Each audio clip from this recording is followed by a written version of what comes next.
Bien-aimés dans le Seigneur, bonjour. Bénissons Dieu, notre Père, le Créateur, son nom c'est Jéhovah. Le Dieu de tous les jours, le Dieu de bénédiction, lui qui nous a sauvés par la mort de notre Seigneur, son Fils unique. Son nom c'est Jéhovah, son Fils c'est Jésus-Christ. Et nous sommes les sauvés. Et cette action de nous sauver, c'est par la grâce. Aujourd'hui, nous nous présentons encore devant de vous.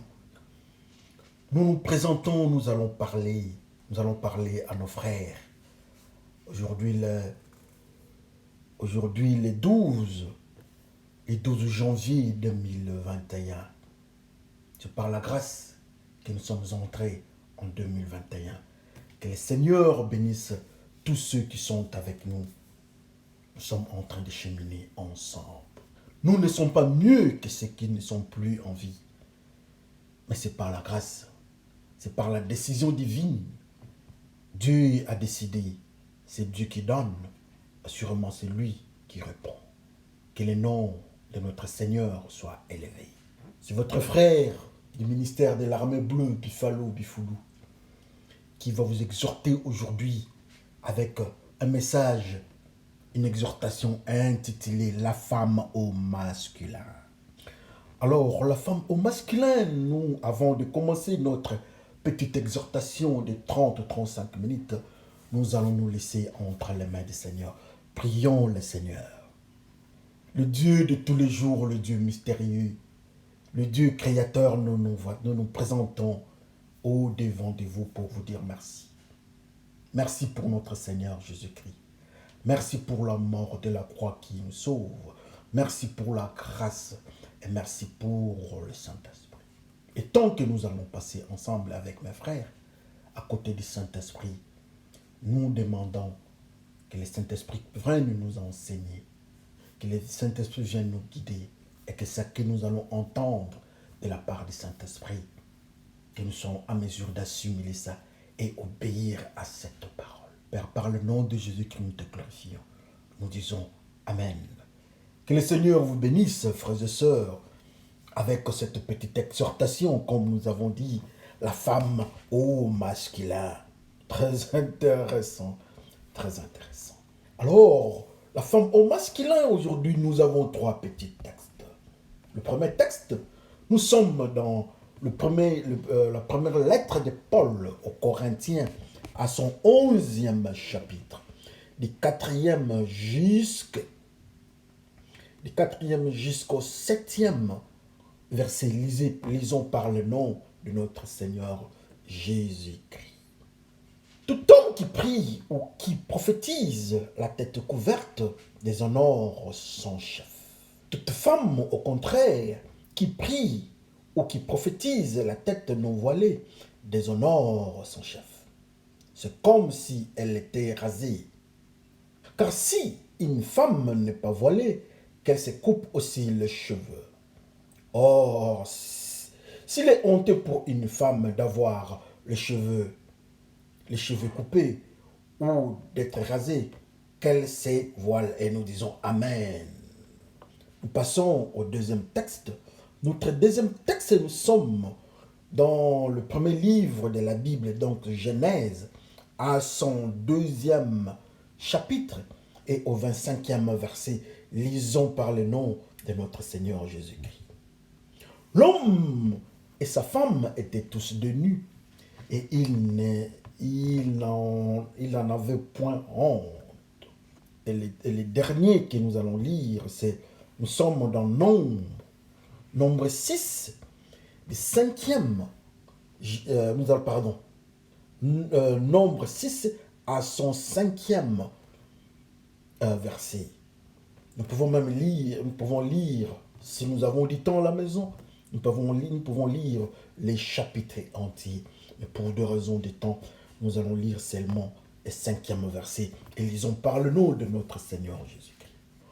Pendant tout le temps de son naziréat, le rasoir ne passera point sur sa tête, jusqu'à l'accomplissement du jour pour lequel il s'est consacré à l'Éternel. Et il sera saint, il se laissera croître librement ses cheveux. Et nous disons tous Amen. Bien-aimés dans le Seigneur, nous avons trois textes au-devant de nous. Trois textes.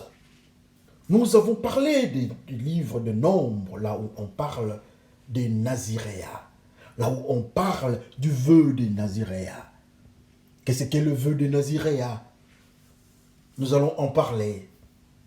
On nous dit que pendant la période des Naziréas, l'homme restera pur, il restera dans la sanctification, et surtout comme symbole, comme signe physique, les cheveux vont croître librement. Ou encore, on ne va pas raser les cheveux. Et nous disons tous Amen.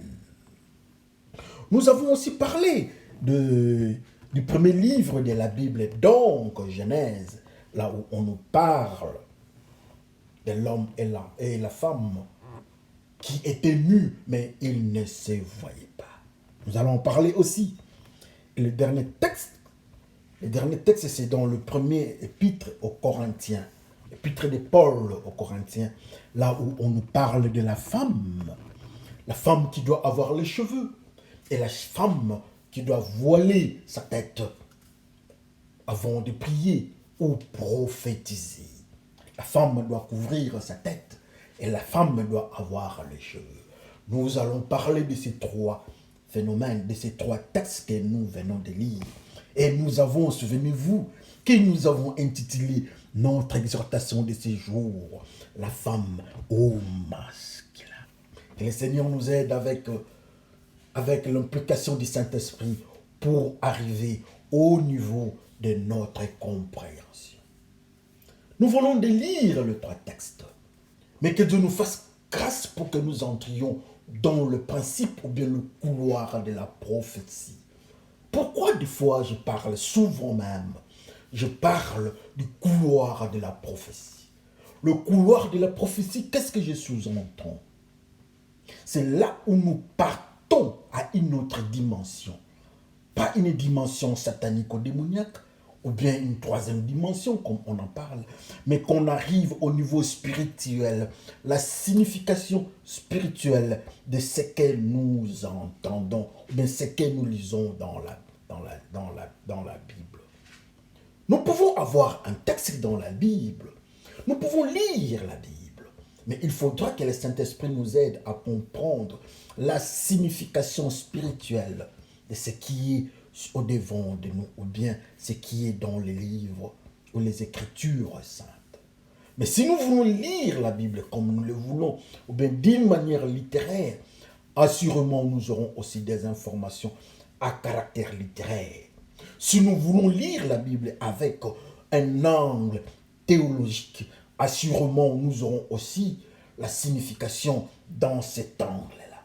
Mais que le Dieu qui est théocratique, le Dieu qui est au-dessus de la théologie et de la littérature, ou bien des sciences littéraires, s'il faut le dire, il est au-dessus même de la compréhension humaine, qu'il vienne nous enseigner. La Bible nous dit que le Saint-Esprit viendra nous enseigner. Je vais vous raconter une petite histoire dans la Bible. Voilà cet Éthiopien qui est en train de rentrer chez lui. Dans le désert, il est en train de lire la parole de Dieu. Le Saint-Esprit envoya Philippe pour aller auprès de cet homme-là. Il pose la question à cet homme-là, l'unique Éthiopien. Ce que tu lis, est-ce que tu comprends? Il lui répondra. Comment pourrais-je comprendre s'il n'y a pas quelqu'un qui pourra m'expliquer? Et comme il était envoyé par le Saint-Esprit, donc Philippe, il était rempli du Saint-Esprit, il a commencé à expliquer la parole de Dieu. Ou encore, le Saint-Esprit, au travers de Philippe, le Saint-Esprit explique, révèle la parole de Dieu à l'unique Éthiopien. Comme conséquence, il a compris, il était saisi par le Saint-Esprit, il a accepté le Seigneur Jésus-Christ et il était baptisé. À la fin, la Bible nous dit qu'il était parti chez lui dans la joie. Et nous disons tous Amen. N'est-ce pas, c'est merveilleux d'être conduit par le Saint-Esprit? Trois textes au-devant. il y a Paul qui était, ou bien Paul, l'ancien Saul, serviteur de Dieu, vers les païens, vers les non-juifs. Cet homme de Dieu nous parle de la femme. Et il nous dit que la femme, même la nature nous en parle, la femme a des cheveux longs. Ça, c'est Dieu qui met ça. C'est Dieu qui a mis dans le corps, dans le système génétique de la femme, d'avoir des cheveux longs. Mais maintenant, il parle de la femme chrétienne, la femme qui doit se présenter au devant de Dieu, qui doit prier, la femme qui doit prophétiser.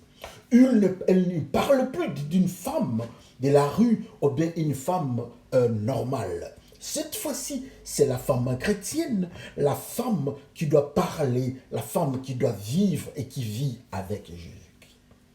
Il nous dit que cette femme-là a deux caractéristiques. La première caractéristique, c'est d'avoir le cheveu long. Et la deuxième caractéristique, quand cette femme-là entre en communication avec Dieu, quand elle prie, cette femme-là doit avoir le voile. Elle doit voiler sa tête. Il ne dit pas de voiler les cheveux, mais de voiler sa tête. Alors que le Seigneur nous aide à comprendre les phénomènes. Aujourd'hui, c'est une causerie. Aujourd'hui, c'est un enseignement. Nous allons partir pas à pas pour comprendre ce mystère intitulé « La femme au masculin ». Après, je vous dirai pourquoi est-ce que j'ai intitulé ce message « La femme au masculin ». La femme doit avoir le cheveu long. Parlons un peu de la femme. Nous allons parler de trois dimensions, mais de trois catégories de mystères. La femme, le cheveu et la partie voilée. La femme, la Bible nous dit que nous sommes la femme. Nous qui? Nous l'Église, nous les chrétiens, nous les enfants de Dieu, nous sommes la femme. Assurément, on va poser la question, qui est l'époux? L'époux, c'est le Seigneur Jésus-Christ. Nous sommes la femme. La Bible nous dit encore que la femme est un être faible. Ou encore, nous qui sommes la femme, nous sommes faibles. Nous qui sommes chrétiens, spirituellement, nous sommes faibles. Oui, c'est vrai. Parce qu'en face de nous, il y a l'ennemi puissant, l'ennemi, l'accusateur qui est le diable. Jésus-Christ nous dit, sans lui, Jésus-Christ, nous ne pourrons rien devant les diables. Comme nous sommes faibles, le Saint-Esprit est là à nos côtés, l'armée de l'Éternel est là pour nous protéger. Nous qui sommes la femme, l'Église de Jésus. Donc le frère Paul, dans le mystère de Dieu, il parle de la femme Église. C'est pour cela que j'ai dit la femme au masculin. Tu prends la femme du genre féminin et l'homme, on le met ensemble au devant de Jésus-Christ. On les appelle, ou bien on l'appelle l'homme, la femme. Alors, c'est au masculin. Pour dire que nous tous, nous deux, nous sommes là au devant de Jésus-Christ. Amen. Alors, cette femme au masculin, cette femme spirituelle, a une caractéristique très importante. Cette femme, on nous dit que cette femme doit avoir les cheveux. La femme a les cheveux. Pourquoi les cheveux? On nous dit que la tête de la femme est couverte des cheveux et on ne peut pas enlever ces cheveux-là. C'est Dieu lui-même qui a mis ces cheveux-là et les cheveux longs. Mais pourquoi on doit garder ces cheveux-là? Qu'est-ce que ça nous enseigne, ce phénomène? La femme, l'Église, la femme au masculin doit avoir les cheveux. Nous rentrons, je vais vous raconter une histoire. Il s'agit de notre frère Samson. Vous connaissez l'histoire de Samson face aux Philistins. Vous connaissez Samson avec Delilah. Vous connaissez Samson avec sa force. Vous connaissez Samson face au lion. Vous connaissez Samson qui devait prendre, qui avait mangé le miel. Vous connaissez Samson qui a tapé, qui a tué. Et vous connaissez Samson comment est-ce qu'il est mort. La caractéristique de Samson était qu'on ne pouvait pas couper ses cheveux. Quand sa mère était grosse, l'ange de Dieu est venu auprès de la mère de Samson. L'ange de Dieu dit à la maman de Samson, ne touchez pas, il ne faut pas prendre de vin enivrant. Ne touchez pas à l'alcool. Ne touchez pas à tout ce qui est impur. Parce que l'enfant qui est dans votre ventre est consacré à l'Éternel dès sa naissance. À partir de là, il est déjà mis à côté. Alors quand cet enfant-là va sortir, donc Samson, on va laisser ses cheveux croître librement. Ou encore, la lame rasoir ne passera jamais sur sa tête. Ou encore dans un autre mystère, on est en train de nous parler du vœu de Naziréen. Samson sera un Naziréen. Nous allons parler des Naziréens. Le cheveu de Samson ne doit pas être coupé. C'est très important. C'est très important cet homme. Il était mis à côté. Il était mis à côté. Il était un serviteur de Dieu qui devait vivre dans la sanctification, qui devait vivre dans les limites de Dieu. On peut encore dire que Samson était une femme, une servante, s'il faut utiliser le terme servante, une femme servante de l'Éternel. On peut encore dire que Samson était mis à côté pour le travail de Dieu. Alors symboliquement, humainement, il était marqué par le mystère des cheveux. On ne devait pas couper ses cheveux. Et voilà notre frère Paul parle aux Corinthiens. Il parle des cheveux de la femme, comme le frère Samson, qu'on ne devait pas couper les cheveux. Ou encore, que nous qui sommes la femme, nous devons être comme Samson. Ne pas toucher ce qui est impur. Alléluia. La femme au masculin. Cet homme de Dieu est en train d'avancer. Il est en train de nous parler des choses d'une importance capitale. Des fois, nous sommes en difficulté à l'église. Nous voyons les uns viennent menacer des fois nos sœurs. Tout le monde, vous devez voiler vos têtes. C'est bien. Ça, ce n'est pas un problème. La tête doit être voilée. Il n'y a pas de problème. Mais est-ce que ça a une signification? Nous voyons les musulmans, au lieu seulement de voiler la tête, c'est même le corps entier. Est-ce que ça, c'est un signe de la sanctification? Donc nous pouvons dire que Pierre ou Paul, notre frère, parlait de ces femmes musulmanes.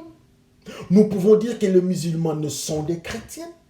Nous pouvons nous dire encore que le musulman, les femmes musulmanes, vivent dans la sanctification à cause du voile qu'ils mettent sur elles.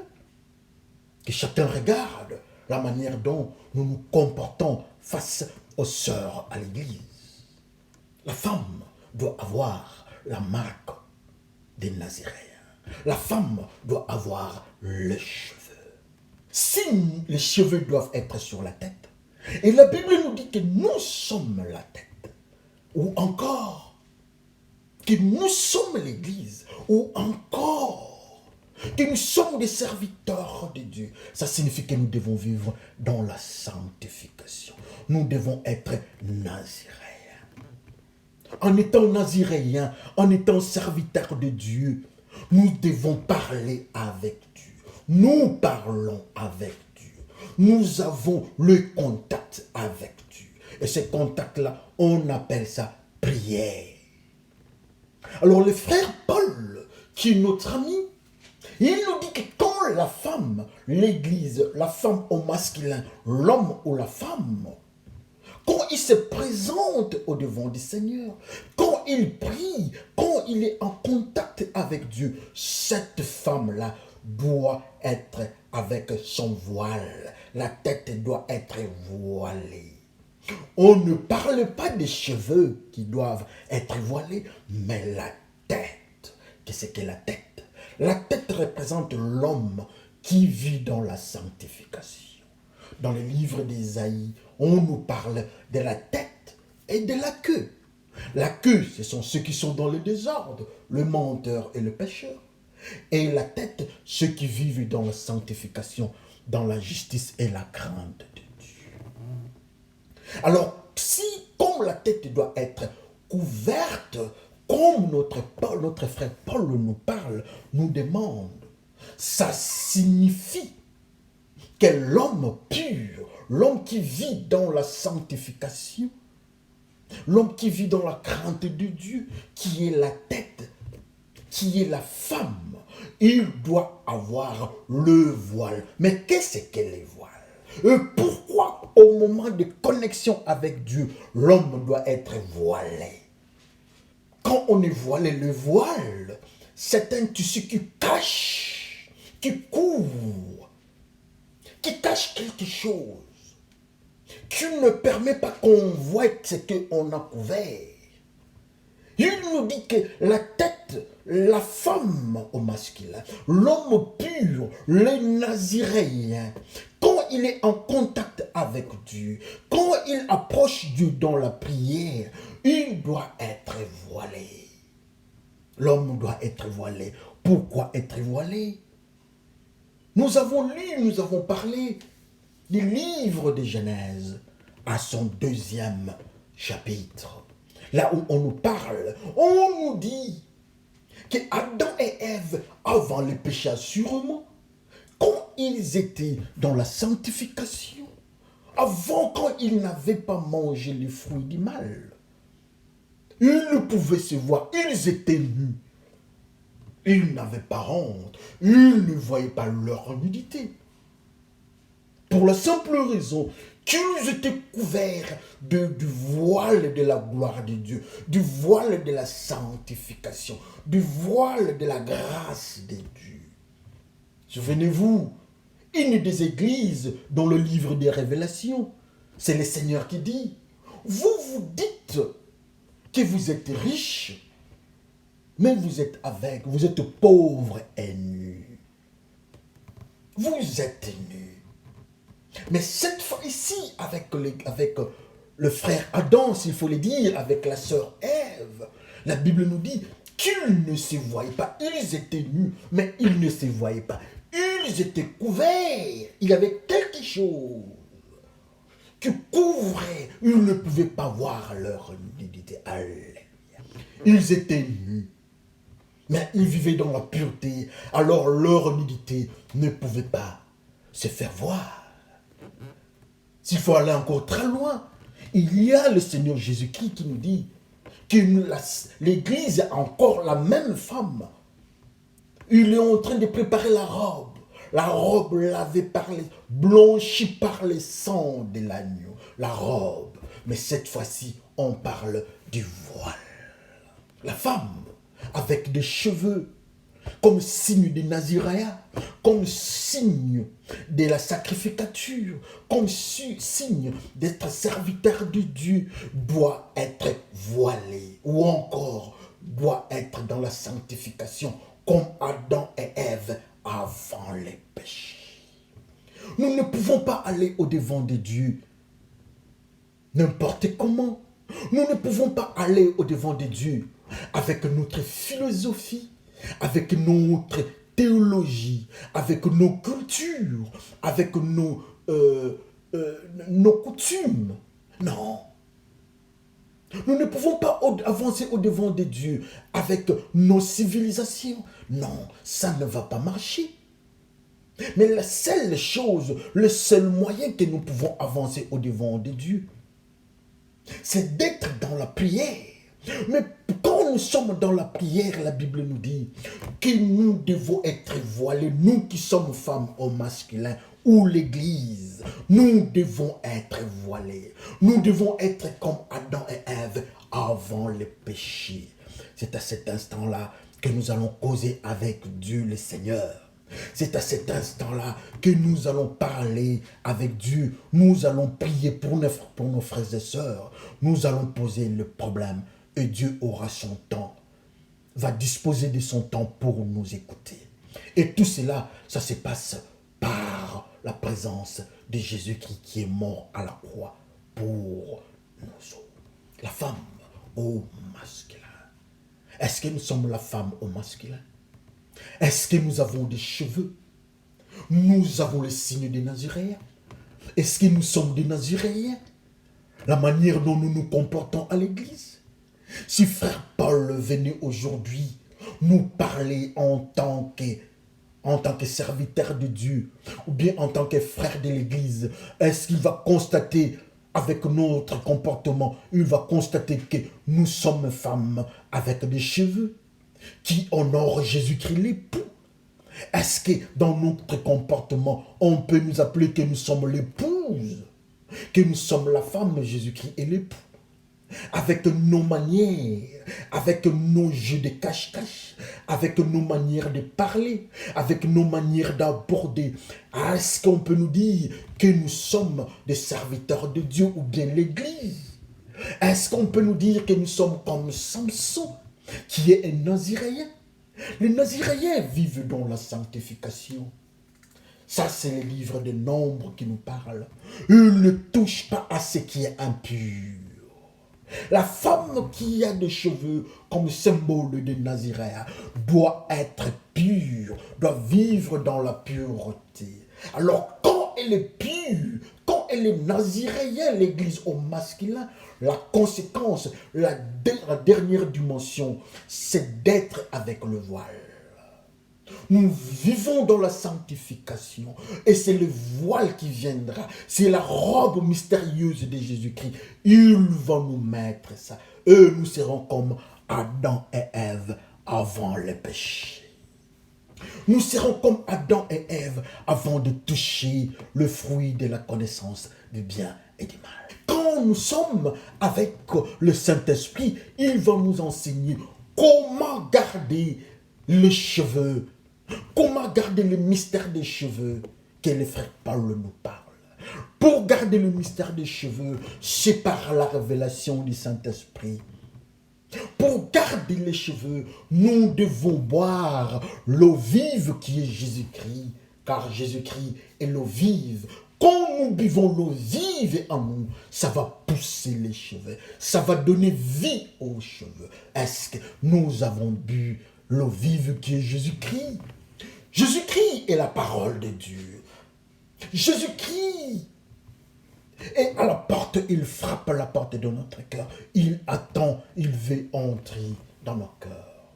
La Bible nous dit que notre corps est le temple du Saint-Esprit. Alors pour pousser les cheveux, pour que nous puissions grandir dans le monde spirituel, être une femme au masculin, avoir des cheveux dignes des Naziréens, nous devons boire l'eau vive qui est Jésus-Christ. Nous devons boire le sang de l'agneau. Nous devons manger le corps de Jésus-Christ qui s'appelle la parole de Dieu. Notre nourriture, si le monde, les scientifiques de ce monde mettent les engrais pour que les plantes, les arbres poussent, mais pour nous qui sommes la femme, nous avons pour engrais le sang de Jésus-Christ, la parole de Dieu. Quand nous mangeons la parole de Dieu, le cheveu pousse, les signes des Naziréens poussent. Nous sommes plus avec la marque de Jésus-Christ. Nous avons la marque de Jésus-Christ avec la nourriture qui s'appelle la parole de Dieu. Quand nous prenons cette nourriture, nous allons présenter le fruit digne de la repentance que la Bible, dans le livre des Galates, dans l'épître des Galates, on nous parle le fruit du Saint-Esprit, le fruit de l'Esprit. L'amour, la bonté, la tempérance, la paix, la patience et autres. Quand nous mangeons Jésus-Christ, quand les cheveux vont pousser, les cheveux vont présenter ces signes. En voyant ces signes, ce sont ces signes-là qui montrent que spirituellement nous sommes la femme au masculin. Nous sommes la femme église. en ayant le fruit digne de la repentance. Ça montre que nous sommes cette femme-là dont parle notre frère Paul. Nous ne pouvons pas être comme Adam et Ève dans le jardin, ou encore qui ne font pas voir, ou bien qui ne voient pas leur nudité. Nous ne pouvons pas être comme eux si nous ne sommes pas dans le principe de la pureté. Ce n'est pas l'islam, comme les femmes musulmanes se couvrent. Non. Nous pouvons nous couvrir. À l'église, les sœurs peuvent couvrir leur tête, bravo. Je ne suis pas contre ça. Mais allons au-delà, dans la dimension, comme j'avais dit, dans le couloir de la prophétie. Allons dans cette dimension-là. Le cheveu qu'on nous demande d'avoir des cheveux, de garder des cheveux, c'est le signe des Naziréens. Alors, quand nous sommes Naziréens, nous devons attendre, nous devons avoir la marque, nous devons être à l'image d'Adam et Ève, dont la nudité ne se fait pas voir. Et pour que la nudité ne se fasse pas voir, on nous dit que nous devons être voilés. La tête doit être voilée et nous sommes cette terre. Est-ce qu'au devant de Dieu, sommes-nous voilés? Au devant de Dieu, est-ce que nous ne sommes pas comme cette église, une des églises d'Asie dont Dieu parle? Vous êtes pauvres et nus. En fait, c'est une église. Si nous disons que l'église, c'est la femme, mais cette fois-là, cette église-là était nue. Est-ce que nous ne sommes pas différentes de cette église qui est nue? En quoi est-ce que nous faisons la différence entre nous et cette église de l'Asie qui était nue et pauvre? Dieu lui-même parle dans nos manières de prier, dans nos manières de prêcher, dans nos manières d'exhorter, dans nos manières de vivre à la maison, au travail, dans la manière d'être en contact avec les autres. Je m'excuse. En quoi est-ce que nous sommes plus que les autres? Qu'est-ce qui fait la différence entre nous et cette église, une des églises de l'Asie? Qu'est-ce qui fait la différence? Parce que eux aussi, on les appelle, on dit qu'ils sont l'église.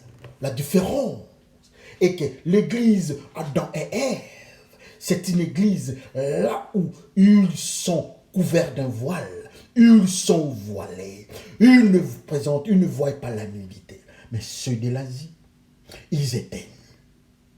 Oui, nous pouvons être nus. Aujourd'hui, nous sommes de l'Asie. Oui, nous pouvons avoir le comportement de cette église-là qui est pauvre et nue. Mais ce n'est pas tard, parce que Jésus-Christ a une robe. Je me souviens encore, il y a une servante de Dieu qui s'appelle Dorcas ou encore Tabitha. Quand elle est morte, les veuves sont venues, elles pleuraient et elles montrent leur robe. Leur robe qu'elle cousait pour eux.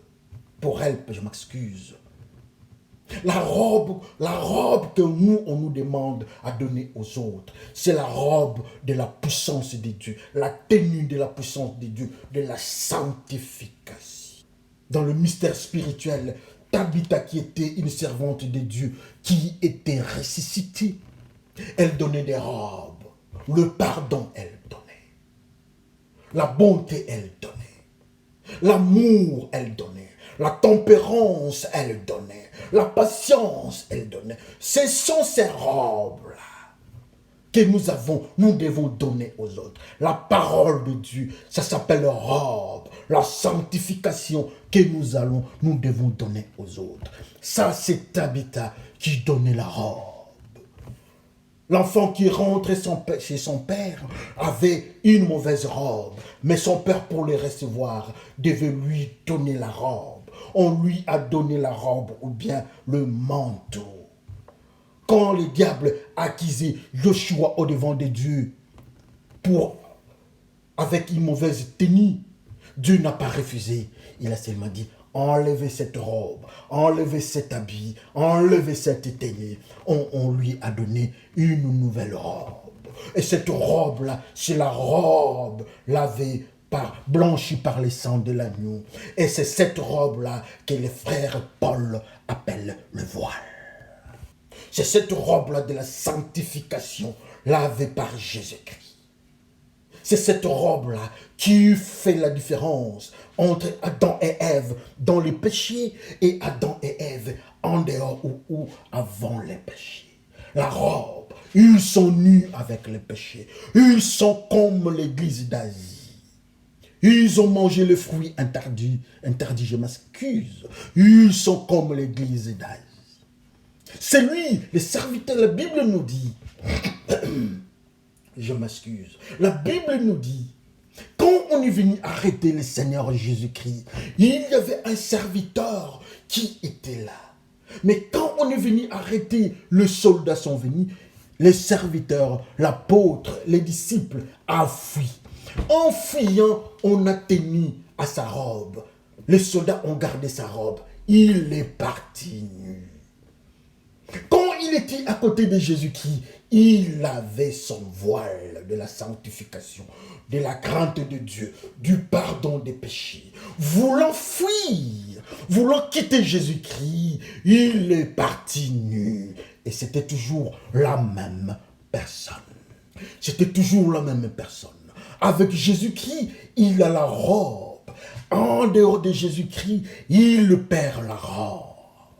Est-ce que nous pouvons venir auprès de Jésus-Christ pour prendre la robe, pour avoir le voile? Nous allons nous couvrir la tête, nous qui sommes la tête, nous allons nous couvrir et nous aurons la capacité d'avancer au-devant du Père par la prière. Et nous allons présenter nos requêtes et nous allons parler au-devant du Père. La condition, nous devons être voilés. Sommes-nous voilés? Est-ce que la tête que nous sommes, est-ce que nous sommes voilés? Quand nous chantons à l'église, ça c'est bien, ça c'est entre nous les humains. Pour votre information, chez Dieu, il y a aussi les anges qui chantent. Ils sont là avec la musique. Il y a les chérubins, il y a des séraphins autour de la gloire de Dieu. La musique angélique sonne, ça retentit. Mais une chose qui s'était passée là-bas, dans ce groupe-là, un tiers d'anges dans la rébellion, on les a chassés. Mais ils chantaient pour Dieu. Mais à cause de la rébellion, à cause des péchés, on n'a plus tenu compte de leur musique. Pour dire que nous pouvons adorer Dieu à l'église, nous pouvons chanter pour Dieu à l'église, mais aussi longtemps que nous sommes dans la rébellion, aussi longtemps que nous n'avons pas la robe de la pureté, de la sanctification, aussi longtemps que nous n'avons pas les voiles que Paul, notre frère, nous dit, aussi longtemps que nous ne sommes pas, aussi longtemps que nous sommes encore avec le fruit interdit, frères et sœurs, nous sommes comme cette église, une de ces églises d'Asie qui était nue au devant de Dieu. L'église, c'est là où nous enseignons, c'est là où nous entendons la parole de Dieu. L'église, c'est là où nous sommes ensemble, frères et sœurs, nous partageons la parole de Dieu. Ça c'est bien, mais au devant de Dieu, sommes-nous voilés? Oui, nous pouvons être voilés, mais est-ce que nous ne sommes pas voilés comme les musulmans? Quel type de voile nous avons au devant de Dieu? Les musulmans aussi, les femmes musulmanes sont aussi voilées. Frère Paul dit que la femme doit être voilée. Bravo alors aux musulmanes. Elles verront Dieu parce qu'elles sont voilées. Non. Voilée, c'est le mystère. Le voile spirituel. C'est en Jésus-Christ, c'est dans la crainte de Dieu, c'est dans la sanctification que nous pouvons être voilés.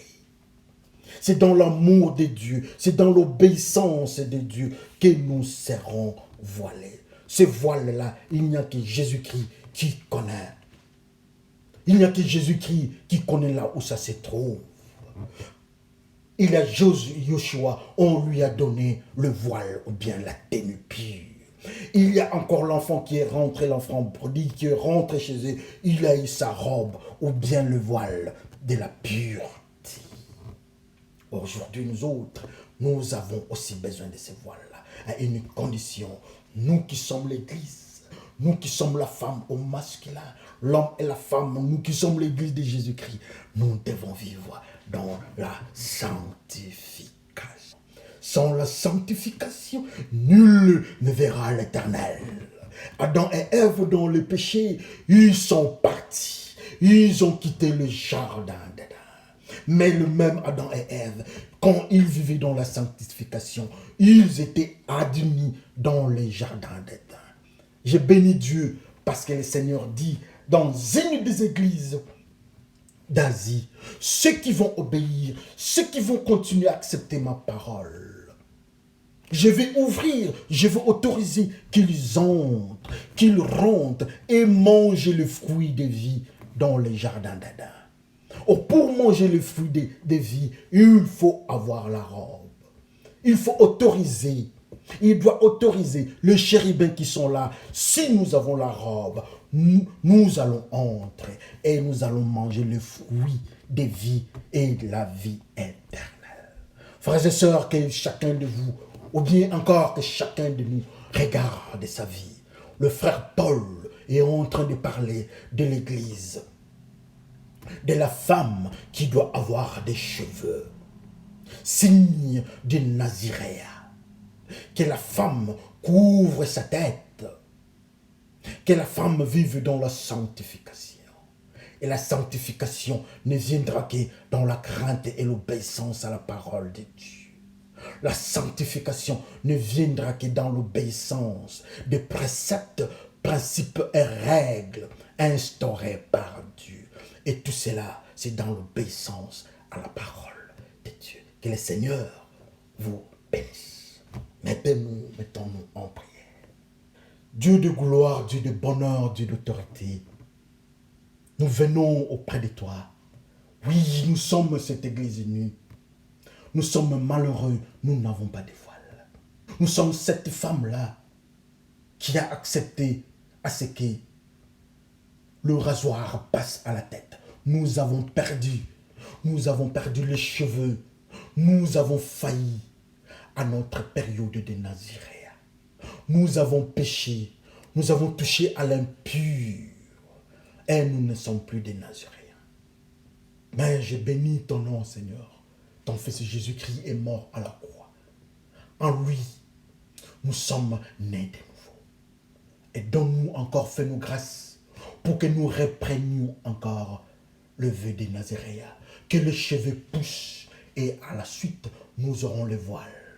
Comme Tabitha Dorcas, elle était morte, vous lui avez donné encore. Elle a eu la grâce, elle est ressuscitée avec la robe.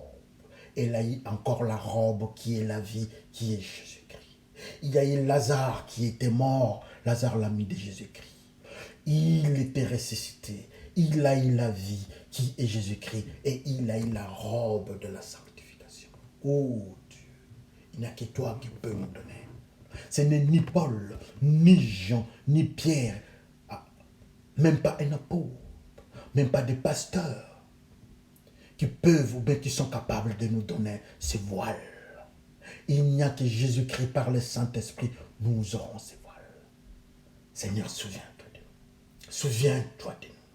Nous avons besoin de ces voiles. Que toi-même, Jésus-Christ, tu promets à ceux qui t'obéissent. Merci pour cette exhortation. Merci pour ce temps, Seigneur. Que ceux qui vont entendre, Seigneur, que tu touches leur cœur. Que ceux qui vont entendre cherche ta face pour qu'avec toi, par le Saint-Esprit, qu'ils trouvent le voile et qu'ils soient sanctifiés. Père, par le nom de ton Fils Jésus-Christ, je te glorifie. Que le Seigneur bénisse son peuple. Merci et nous allons parler la prochaine. Que le Seigneur vous bénisse. Merci. Ciao.